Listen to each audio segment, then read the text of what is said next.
Alexander White had spent his entire life building an empire, controlling every aspect of his world with precision. He was the kind of man who didn't believe in surprises, until the day two 10-year-old boys walked into a luxury hotel, looked him straight in the eye, and said four words that shattered everything he thought he knew. "You are our father." In that moment, the billionaire CEO's carefully constructed life unraveled, leaving him with a question he had never asked himself before. What if success wasn't the most important thing he had built? Alexander White was used to luxury. As the CEO of a multi-billion-dollar corporation, he had spent years perfecting his life, ensuring that everything ran exactly as he wanted. His time was valuable, his schedule precise, and his world free from surprises. That's why, when he walked into the lobby of the prestigious Grand Meridian Hotel in New York, his mind was already occupied with the details of his upcoming business meetings, not the possibility that his entire life was about to be turned upside down. The hotel's marble floors gleamed under the chandelier lights, and the low murmur of conversations from the wealthy guests blended seamlessly with the classical music playing in the background. Alex approached the reception desk, preparing to check into his penthouse suite, when he heard a hesitant yet determined voice behind him. "Mr. White."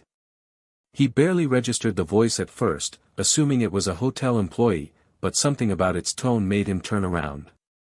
Standing a few feet away were two boys, no older than 10, identical in every way, dark brown hair, piercing blue eyes, and expressions that mixed both nervousness and determination. Their clothes were neat but clearly not expensive, and one of them clutched a worn-out backpack as if it were the most important thing he owned. Alex frowned slightly, confused by their presence. "Yes," he replied, his voice even but guarded. The boys exchanged a look, as if silently deciding which of them should speak. Finally, the one holding the backpack stepped forward. "We need to talk to you," he said, his voice steadier than Alex expected for a child his age. Alex glanced around the lobby, noticing a few curious glances from nearby guests. He had no idea who these kids were or why they were addressing him so directly, but something about their expressions unsettled him. "I'm sorry, but do I know you?" The second boy, who had been silent until now, took a deep breath and met Alex's gaze head-on. "We're your sons."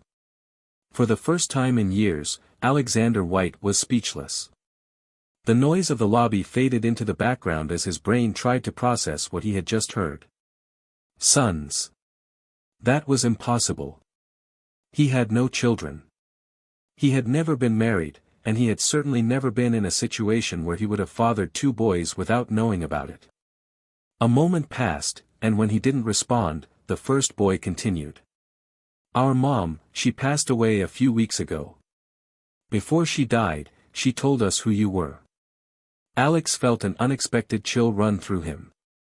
There was something about the way they spoke, the confidence in their words, that made it difficult to dismiss them outright.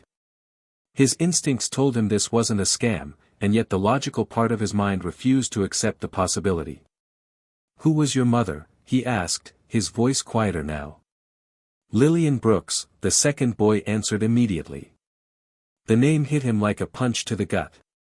He hadn't thought about Lillian in nearly a decade, but hearing it now, from these boys who claimed to be his children, sent memories flooding back. They had been together for a short time, one of those intense, fleeting relationships that burned bright and ended abruptly. She had been kind, full of life, but their worlds had been too different. She had left without a word, and he had never seen her again. The pieces started to fit together in ways he didn't like. The timeline. The boy's age. Their resemblance to him, which he could no longer ignore now that he was truly looking at them. A tightness settled in his chest. "Why didn't she tell me?" he asked, more to himself than to them. The boy with the backpack shrugged. "We don't know. But she told us you were our dad, and now she's gone. We had nowhere else to go." Alex ran a hand over his face, exhaling sharply.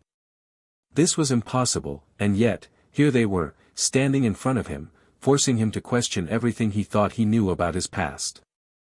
He wasn't sure what unsettled him more, the fact that they might actually be telling the truth, or the realization that if they were, he had missed 10 years of their lives without even knowing they existed. "Come with me," he finally said, his voice steady but firm.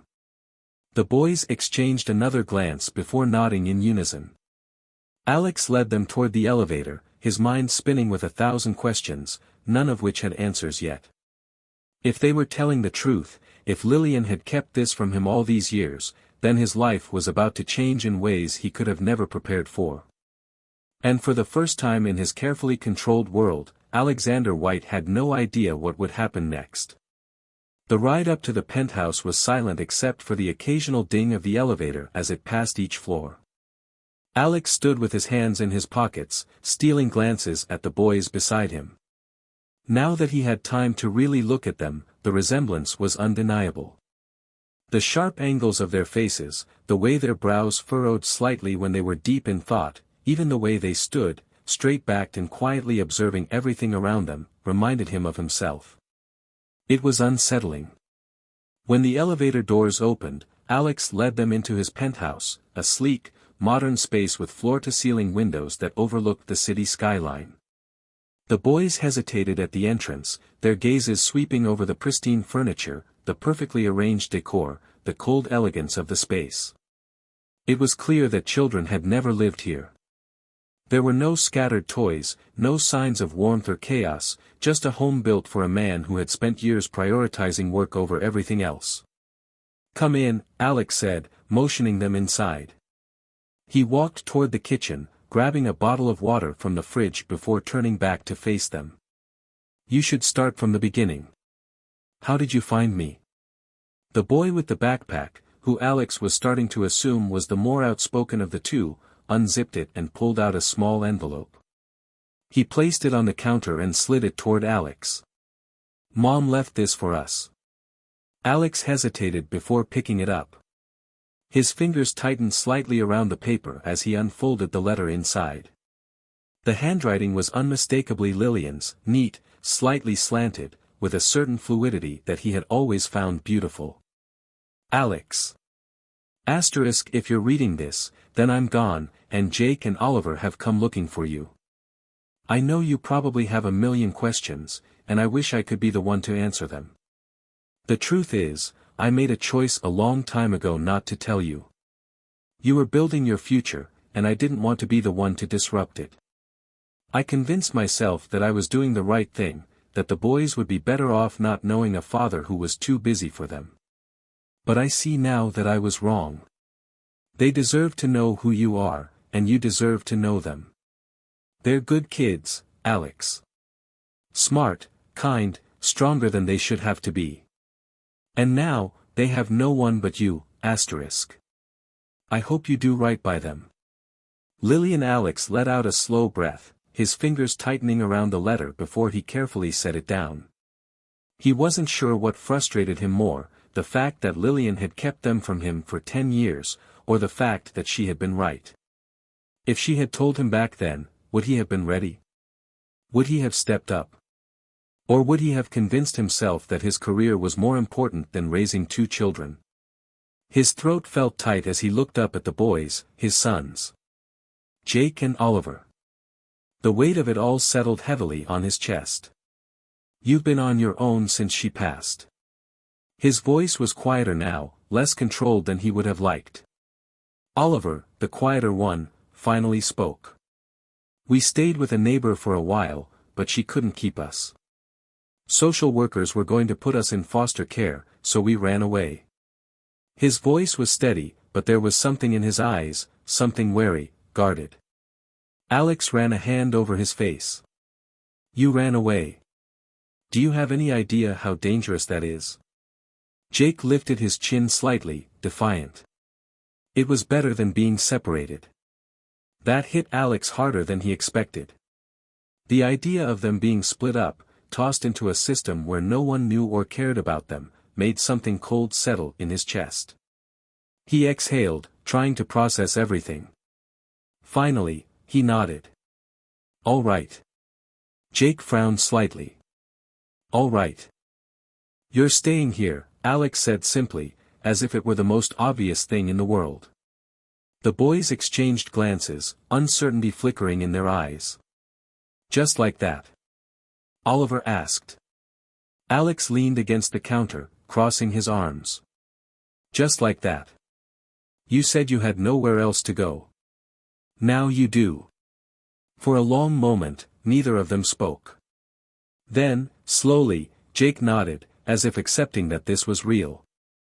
Oliver followed a second later. Alex took a deep breath.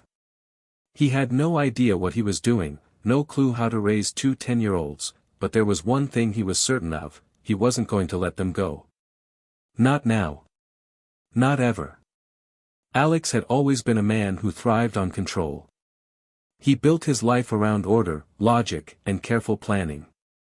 But now, for the first time in years, he felt completely out of his depth.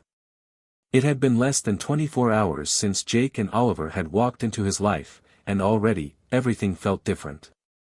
The next morning, he woke up earlier than usual, not because of an alarm or a meeting, but because the quietness of the penthouse felt heavier than before. He was used to silence, he preferred it, in fact, but now that he knew two kids were sleeping down the hall, the stillness made him uneasy. He got up, pulled on a t-shirt, and stepped into the hallway, pausing outside the guest room where they had stayed the night before. The door was slightly ajar. He pushed it open gently and found the room mostly untouched, except for the two backpacks sitting near the bed. The bed itself was empty. His heart jumped slightly as he turned toward the living room, his mind instantly jumping to the worst-case scenario. What if they had left? What if they had decided they didn't want to stay here with a stranger who barely knew what he was doing? But as soon as he stepped into the open space of the penthouse, he spotted them. Both boys were sitting on the floor in front of the coffee table, quietly eating bowls of cereal. Jake was flipping through channels on the TV remote, while Oliver sat cross-legged, focusing intently on a book. They both turned to look at him as he walked in. "You're up early," Jake said before turning back to the TV.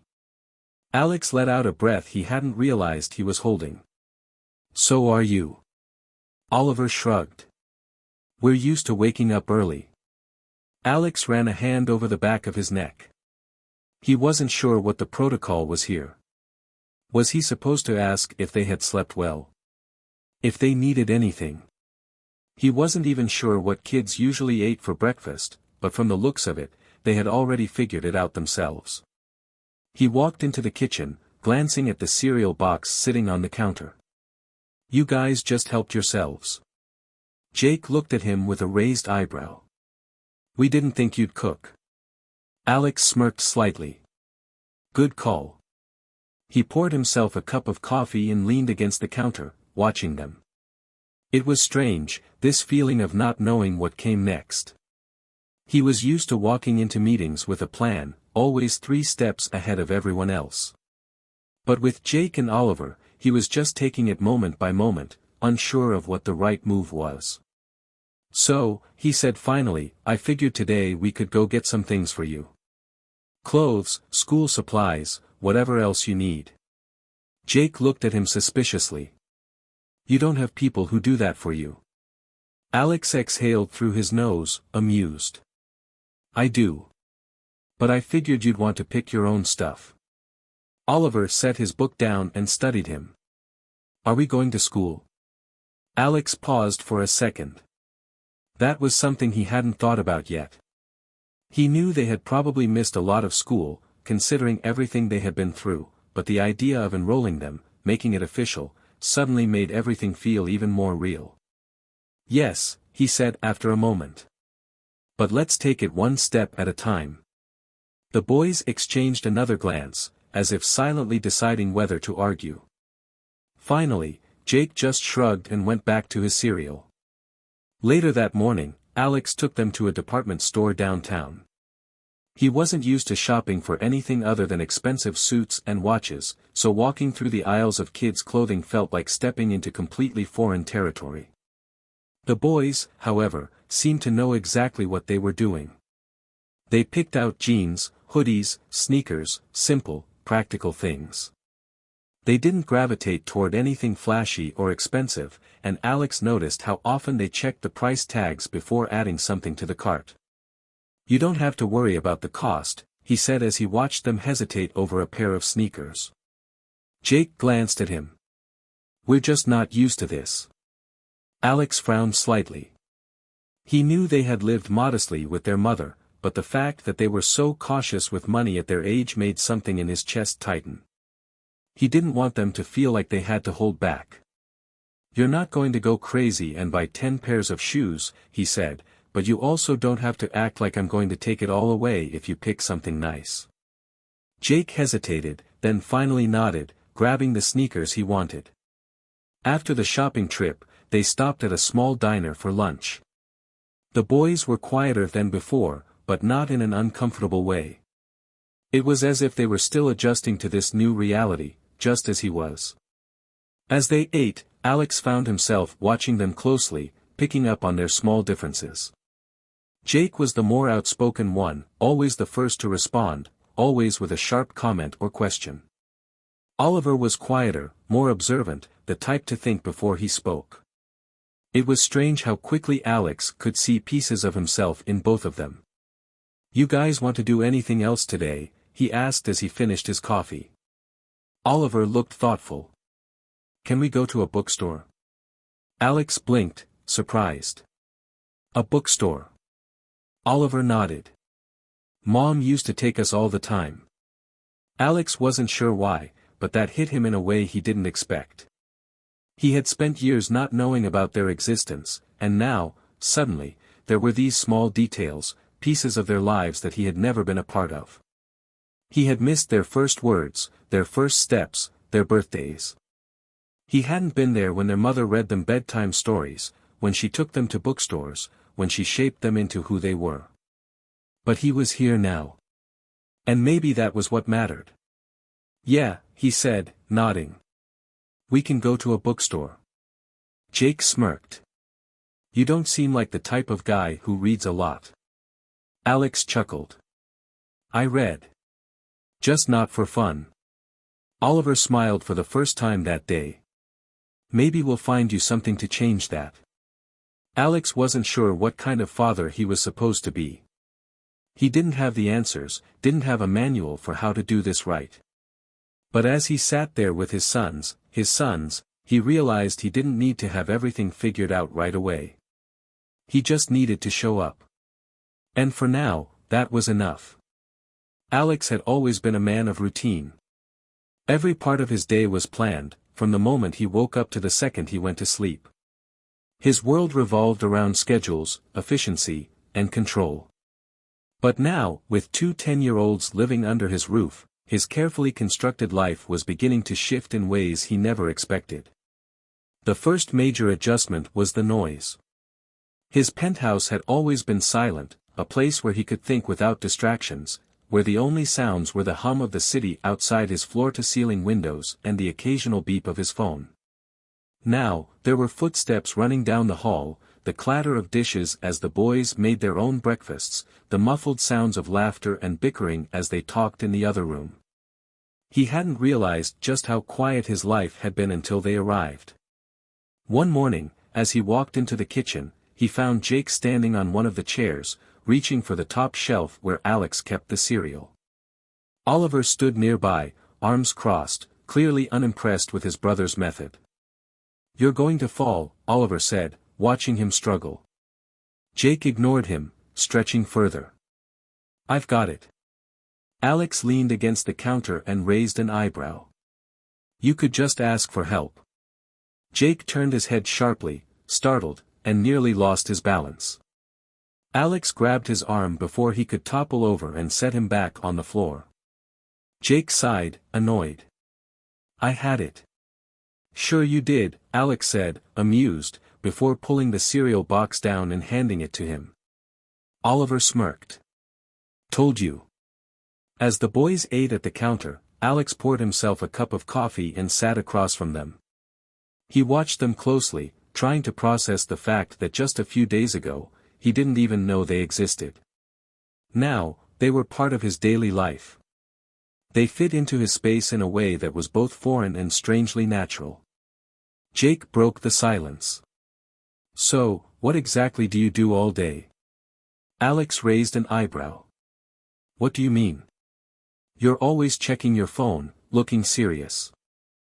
Is your job just being a businessman?" Alex smirked. "Pretty much." Oliver glanced up. "Do you like it?" The question made Alex pause. No one had ever asked him that before. His whole life, his career had been about climbing higher, making more, winning. He never stopped to think about whether he actually liked it. "I'm good at it," he finally said. Jake leaned back in his chair. "That's not the same thing." Alex studied him, slightly impressed. "No, it's not." The conversation drifted after that, but the question stayed with Alex. Did he actually enjoy the life he had built, or had he just convinced himself that success meant happiness? He pushed the thought aside. He had more immediate things to figure out, like what he was supposed to do with the boys all day.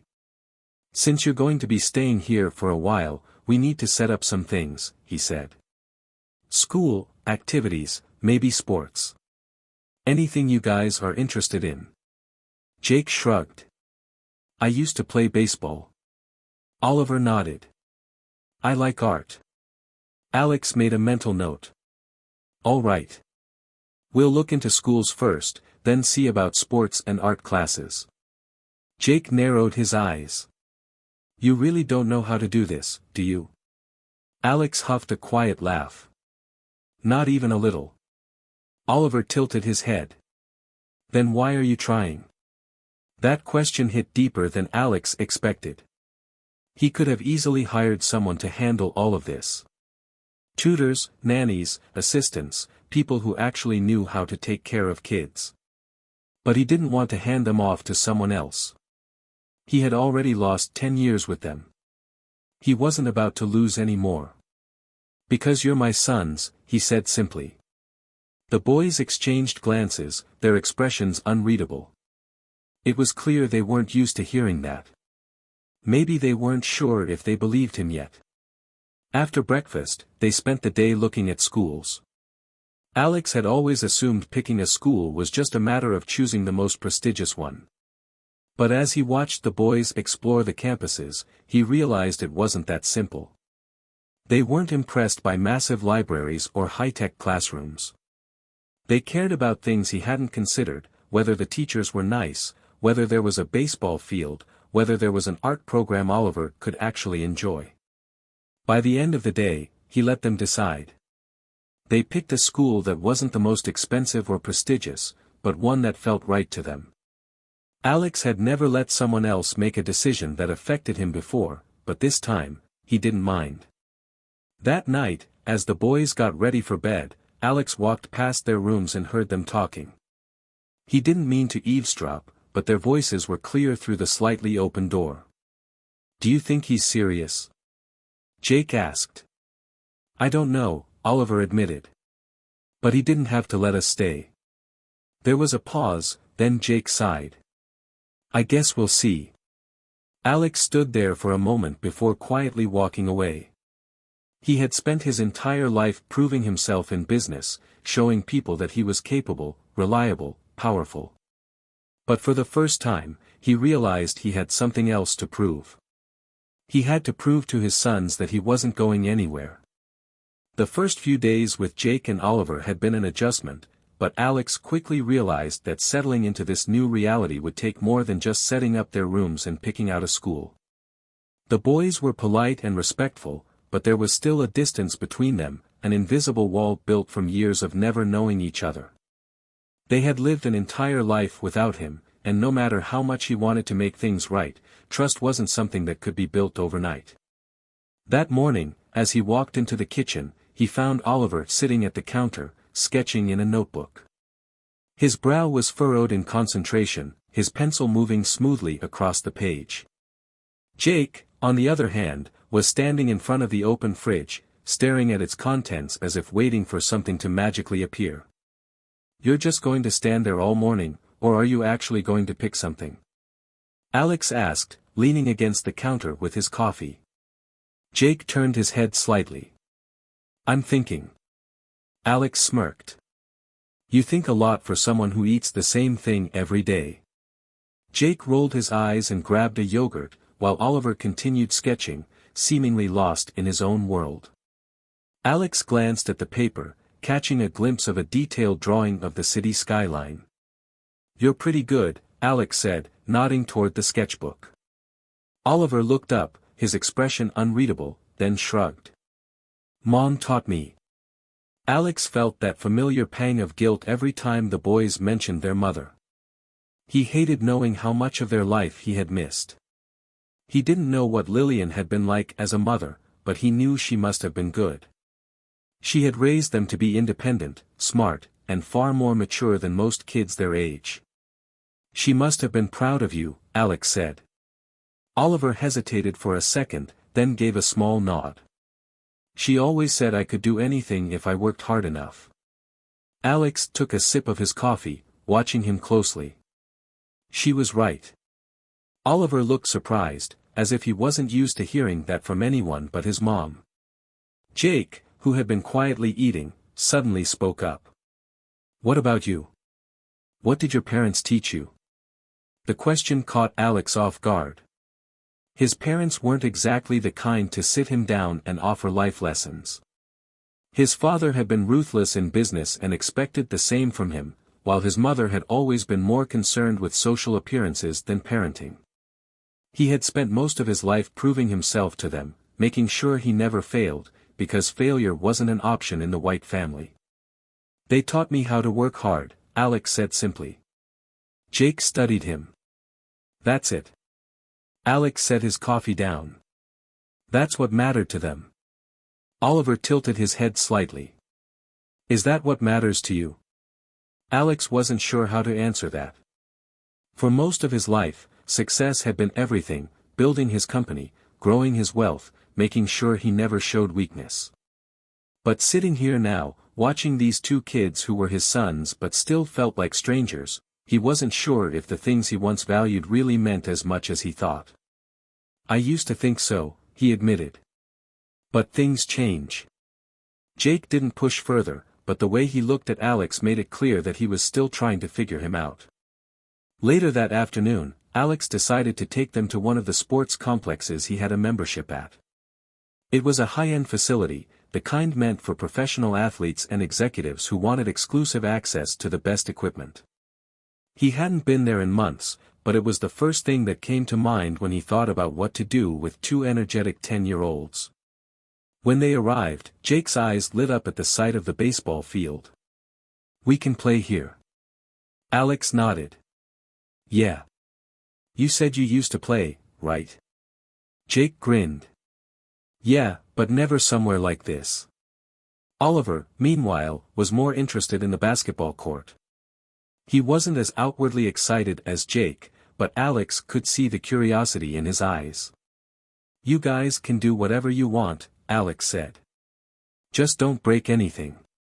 Jake took off toward the batting cages while Oliver wandered toward the court, dribbling a ball experimentally. Alex sat on the bleachers, watching them, feeling strangely out of place. He was used to leading board meetings, negotiating contracts, making multi-million-dollar decisions. But sitting here, watching his kids be, well, kids, he realized how unfamiliar this world was to him. After a while, Jake jogged over, slightly out of breath. You play. Alex raised an eyebrow. Baseball? Not since I was your age. Jake tossed him a glove. Then let's see if you're any good. Alex sighed but stood up, rolling his shoulders. All right. But if I embarrass myself, we're never speaking of this again. Jake smirked. Deal. To his own surprise, Alex wasn't terrible. He wasn't great either, but he could still catch and throw well enough to keep up with Jake. Oliver eventually joined in, and for the first time since they had arrived, Alex saw them laughing, really laughing, not just polite smiles or small smirks. At some point, Alex caught Jake glancing at him with something that almost looked like approval. It wasn't much, but it was a start. By the time they left, the boys were exhausted but happy. As they got into the car, Jake turned to Alex. "Today wasn't bad." Alex smirked. "That's the nicest thing you've said to me so far." Jake shrugged. "You're still figuring things out. But you're trying." Oliver nodded in agreement. "Yeah. And that's more than we expected." Alex wasn't sure if that was supposed to make him feel better or worse. He knew he had a long way to go before they fully trusted him, but at least he was making progress.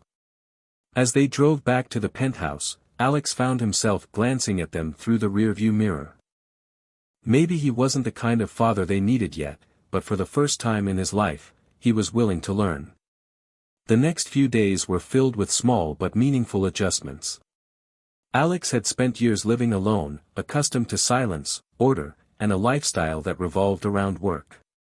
Now, he was slowly adapting to having two 10-year-olds in his penthouse, which meant noise, unpredictability, and an ever-growing list of things he had never thought about before, like making sure there was food they actually wanted to eat, figuring out their school enrollment, and learning what it meant to be responsible for someone other than himself.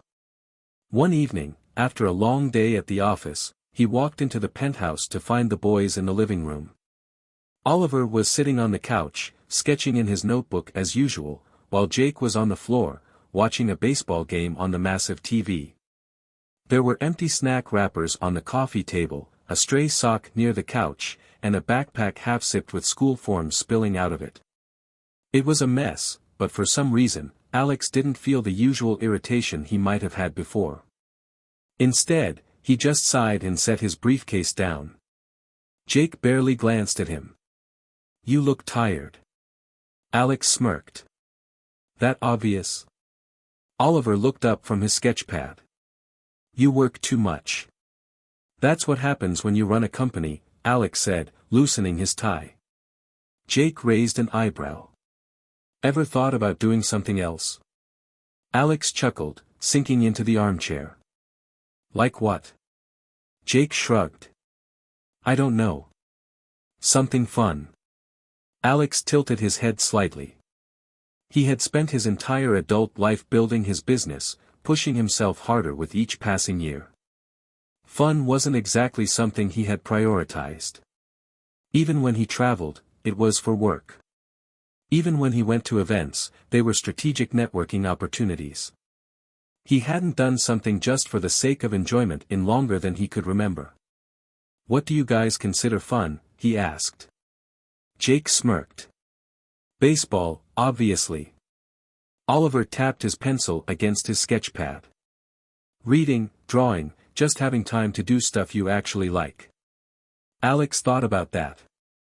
His life had been built on constant movement, always thinking 10 steps ahead, never stopping long enough to enjoy the present.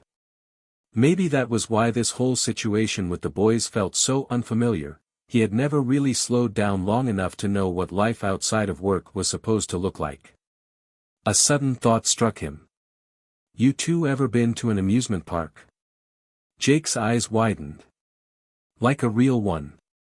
With roller coasters?" Alex nodded. Oliver shook his head. "Mom never had time to take us." Alex leaned forward. "Well, I have time now. How about we go this weekend?" Jake looked skeptical. "You? At an amusement park? Wearing what, a three-piece suit?" Alex smirked. "I do own normal clothes, you know." Oliver laughed. "I'll believe it when I see it." By the time the weekend arrived, Alex had arranged for them to visit one of the largest amusement parks just outside the city. He had expected it to be chaotic, crowded, and exhausting, which it was, but he hadn't expected to actually enjoy it. Jake ran ahead, excited about every ride, dragging Oliver along with him. They started with a roller coaster that had multiple loops, and to his own surprise, Alex found himself going along with them. The ride was fast, disorienting, and something he would have never chosen to do on his own, but when he got off and saw the way the boys were grinning at him, he realized he didn't regret it. Throughout the day, they tried different rides, played games at the carnival booths, and even stopped for lunch at one of the overpriced food stands. Jake won a stuffed bear at a basketball shooting game and immediately handed it to Oliver, who rolled his eyes but took it anyway. At one point, while they were waiting in line for another ride, Oliver looked up at Alex and said, "Mom would have liked this." Alex glanced at him. "Yeah." Oliver nodded. "She always wanted us to have fun, even when things were hard." Alex swallowed the lump in his throat. He had spent so much time thinking about what he had missed, what he hadn't been there for, but maybe what mattered more was what he was doing now. That evening, after they returned home, the boys crashed almost immediately, exhausted from the long day. Alex stood in the hallway, looking at their closed doors, realizing how different his life had become in such a short time. He had walked into that hotel weeks ago thinking he was just a businessman, someone who controlled every aspect of his life with precision. Now, he was the father of 2 boys who had already changed him more than he had expected. For the first time in a long while, he wasn't thinking about work. He was thinking about them. Adjusting to life with Jake and Oliver was a slow process, but every day, Alex found himself learning more about what it meant to be a father. It wasn't just about making sure they had food, clothes, or a roof over their heads.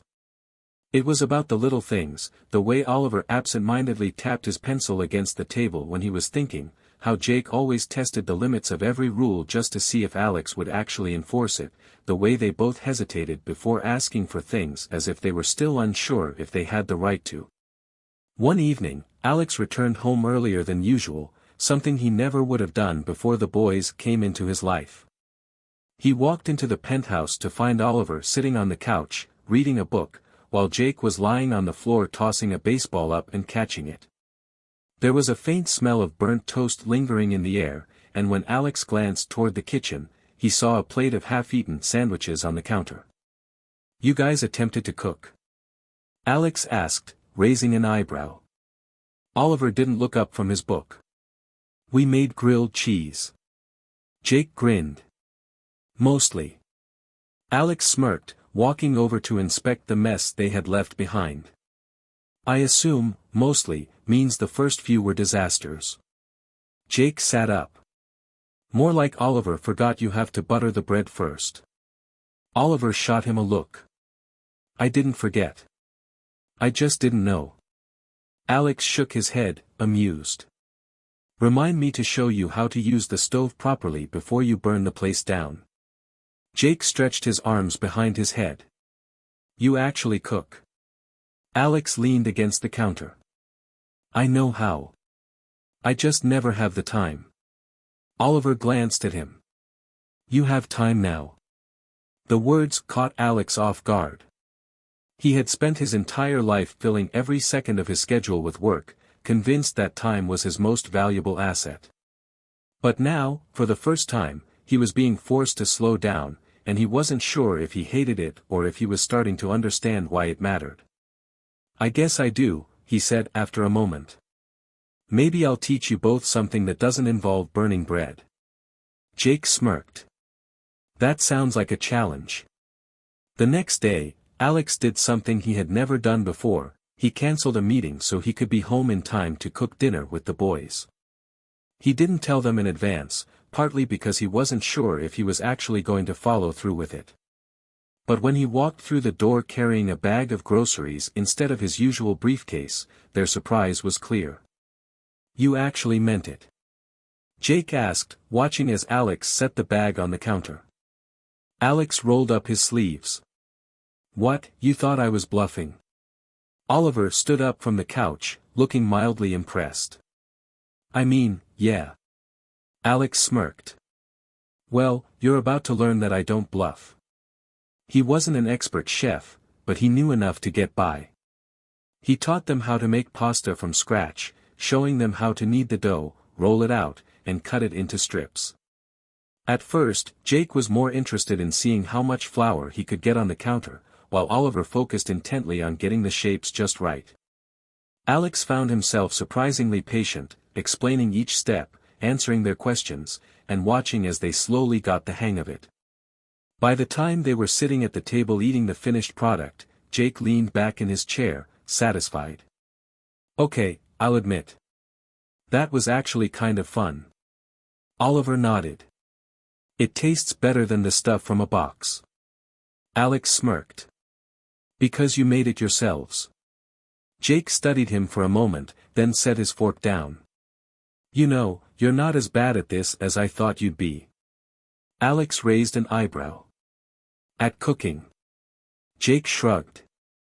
"At all of it." There was something in his tone, something hesitant, like he wasn't sure he wanted to say it out loud. Alex had learned quickly that Jake was the type to test people before he trusted them. He wanted to see if Alex would stick around, if he was serious about this, or if it was just temporary. "I told you," Alex said, holding his gaze. "I'm not going anywhere." Jake didn't say anything, but after a moment, he nodded. That was enough. After dinner, Oliver stayed at the table, sketching in his notebook while Jake flipped through channels on the TV. Alex stood by the window, looking out at the city, thinking about how much had changed in such a short time. A few weeks ago, his life had been predictable, controlled. Now, it was filled with unpredictability, messiness, and moments like this, small but meaningful. He wasn't sure if he was doing everything right. He probably wasn't. But for the first time, he wasn't just thinking about himself. He was thinking about them. And that had to mean something. The following weeks passed in a way that felt both new and strangely natural. At first, Alex had expected the transition to be more difficult, that the boys would resist his presence in their lives, or that he would struggle to find common ground with them. But slowly, without him even realizing it, they had settled into a rhythm. Mornings were no longer just about rushing out the door to get to the office. Now, they included making sure Jake and Oliver had everything they needed for school, checking if Oliver had packed his sketchbook, or reminding Jake not to forget his baseball glove. Evenings weren't filled with silence and late-night work emails anymore. Now, they were spent watching movies the boys picked out, debating over which pizza toppings to order, or playing video games that Alex was admittedly terrible at but enjoyed simply because it made the boys laugh. One Saturday morning, Alex was in the kitchen making coffee when he overheard the boys talking in the living room. He hadn't meant to eavesdrop, but something about their conversation made him pause. "So, do you think we're staying here for good?" Jake asked, his voice quieter than usual. Oliver hesitated before answering. "I don't know. I think so. He hasn't said anything about us leaving." Jake sighed. "Yeah, but what if he changes his mind? What if he decides he doesn't want us around anymore?" Alex felt something tighten in his chest at those words. He had assumed that by now, they understood that he wasn't going anywhere, but hearing the doubt in Jake's voice made him realize that maybe they were still waiting for the moment when everything would fall apart again. They had spent their whole lives knowing what it was like to lose people, to not have stability. It made sense that they would struggle to believe that this time was different. He stepped into the living room, and both boys immediately went quiet, looking up at him like they had been caught doing something wrong. He sat down across from them, setting his coffee mug on the table, and met their eyes. "You're not going anywhere," he said firmly. Jake shifted slightly, looking down. "You say that now, but what if?" "There's no what if," Alex interrupted. "I didn't know about you before. That wasn't my choice. But now that I do, I'm not just going to pretend you don't exist. You're my sons. That doesn't change just because things aren't always easy." Oliver studied him carefully, as if trying to determine if he really meant it.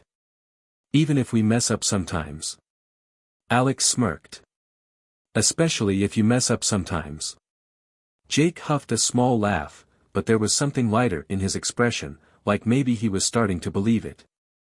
That afternoon, they went to Central Park.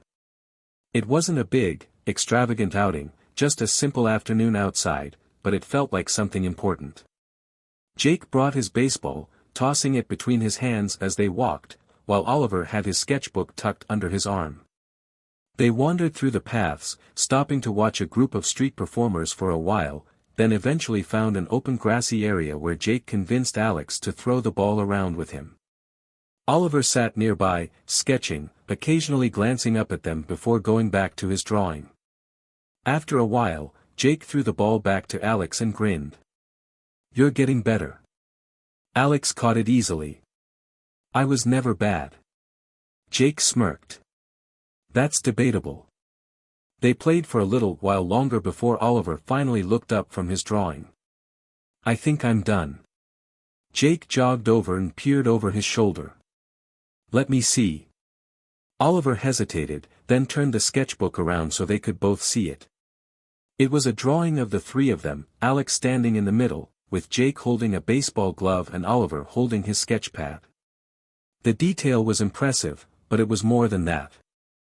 It was the way Oliver had captured the way they stood, the way they looked like they belonged together. Alex felt something in his chest tighten again, but this time, it wasn't guilt or regret. It was something else, something he wasn't sure he had a name for yet.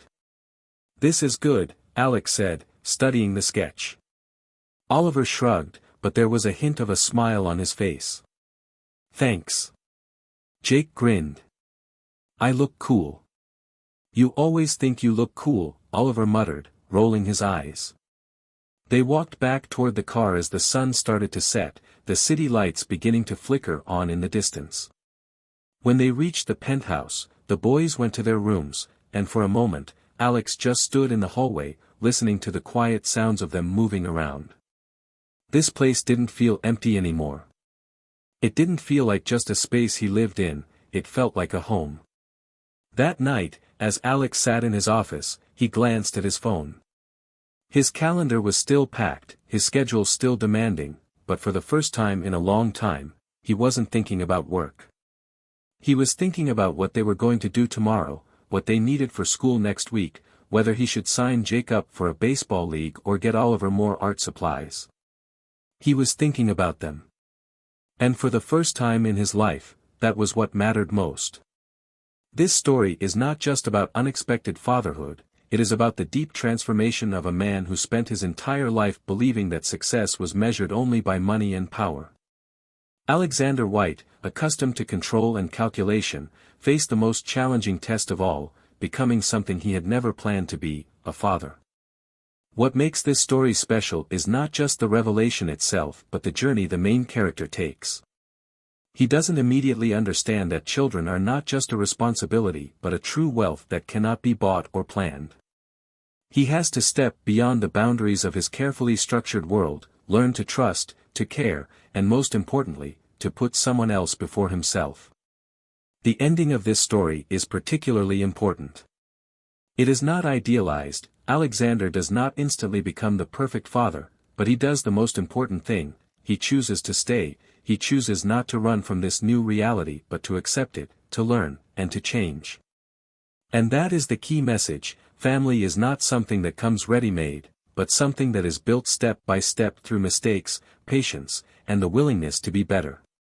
This story shows that true wealth is not found in money but in the people who are waiting for you to be there.